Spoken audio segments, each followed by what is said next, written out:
Welcome to the Explainer. We hear it all the time, right? AI is going to completely revolutionize medicine. But what if that's not the whole story? What if it's actually creating a generation of, well, de-skilled doctors? Today, we're digging into a pretty stark warning that completely flips the script, framing AI not as some powerful new tool, but as a potential cognitive catastrophe in the making. So, the source material we're analyzing today, wow, it does not pull any punches. I mean, it kicks off with this incredibly powerful statement. We're not talking about AI as some friendly assistant. No, this frames it as a direct threat to the very minds of future doctors. A threat of, and I'm quoting here, evisceration. Pretty intense, right? All right, so let's break this down. We're going to walk through the 5 key parts of this argument. We'll start with how AI could literally reshape the brain, all the way to the massive liability this could create in the real world. Okay, first up, this idea of the cognitive prosthetic. The central question here is AI really a tool that we use with our minds, or is it just a flat-out replacement for them? You know, a lot of people who are excited about AI in medicine see it as this amazing new cognitive organ, something that extends a doctor's abilities and frees them up to do more. But the argument we're looking at today says, hold on a second, it's not an organ, it's a prosthetic, and not a good one. It's a replacement that doesn't make us better. It actually causes our own skills to just wither away, to atrophy from not being used. And this leads to something the source calls cognitive debt. Think about it. It's this dangerous illusion of knowing something. A medical student can get an answer instantly, so they feel smart, they feel competent, but they've skipped the struggle, all the hard mental work that actually builds real, lasting knowledge. You end up creating a generation of Google doctors. They're great at querying medicine, but they don't really understand it. Now, this slide is fascinating because it shows you exactly what's going on in the brain. The way we build genuine expertise is by struggling with information. That struggle is what kicks our hippocampus into gear to lock that knowledge into long-term memory. But look what AI does. It's like a cheat code. It lets you completely bypass that essential struggle, that whole learning process, and just jump straight to the answer. So you might be thinking, okay, that's an interesting theory, but this isn't just about how we learn anymore. There's actual clinical data coming out that shows this de-skilling can cause real-world harm. The source calls it the Budzyń effect, and honestly, the evidence is pretty alarming. So let me tell you about this study. Researchers took a group of endoscopists, those are the doctors who perform colonoscopies, and they gave them this super powerful AI that was amazing at helping them spot polyps. They used it for months, got really comfortable with it, really used to its help. And then the researchers just turned it off. And what happened next is, well, it's shocking. You'd think their skill level would just go back to where it was before, right? Back to their pre-AI baseline. Nope. It absolutely crashed. Their detection rate plummeted to this dangerously low number. Think about that for a second. The AI didn't just fail to make them better, it actually made them worse doctors than they were before they ever started using it. And this chart just lays it all out, crystal clear. You can see their performance with the AI assistant was high. But then look what happens after it's taken away.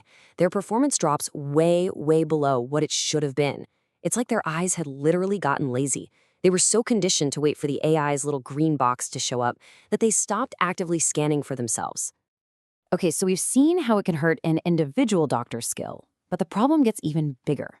The source warns that if we're not careful, we could end up hardwiring systemic biases into an entire generation of new physicians, creating this dangerous algorithmic echo chamber. So check out this famous example from the journal Science. There was this algorithm that tons of hospitals in the US were using to predict which patients were high risk, but it had a huge, dangerous flaw. See, it was trained on historical spending data, and it noticed that Black patients, historically, cost the healthcare system less.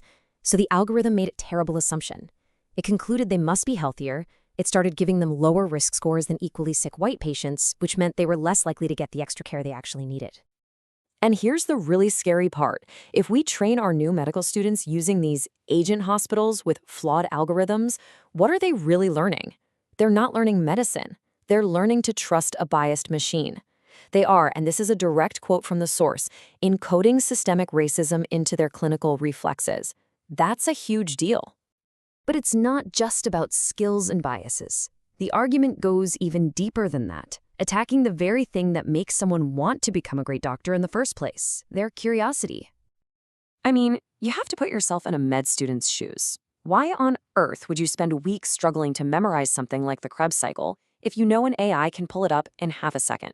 This question gets right to the heart of the problem. When your own knowledge feels obsolete compared to a machine, your motivation to learn the fundamentals can just evaporate.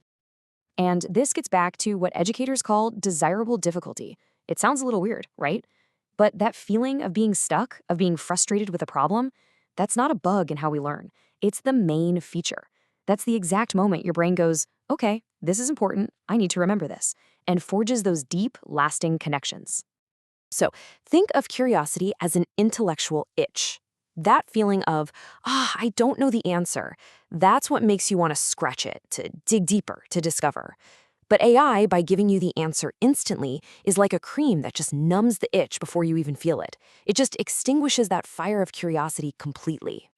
Okay, so all of this, the deskilling, the bias, the loss of curiosity, it all builds to this final, and I think most damning conclusion about where the human doctor actually fits into this new AI-driven world. We hear this phrase all the time, human in the loop. The idea is that the doctor will always be there as a final check, a safeguard against the AI. But the source we're looking at says that's basically a lie. How can you be a safeguard if you've already outsourced your own foundational knowledge? If you don't have that deep understanding anymore, you literally can't tell if the AI is right or wrong. So you're not a fail-safe anymore, you become a liability. You're a liability in the loop. A de-skilled human becomes a risk factor, someone who can't catch the AI's mistake precisely because their own knowledge is atrophied. They might actually know less than the very machine they're supposed to be supervising. So, given all this pretty alarming evidence, what's the proposed solution? Well, it's pretty radical. The source recommends a complete moratorium, a ban on AI tools during the foundational years of medical training. The idea is simple. Force students to build their own internal human neural network first.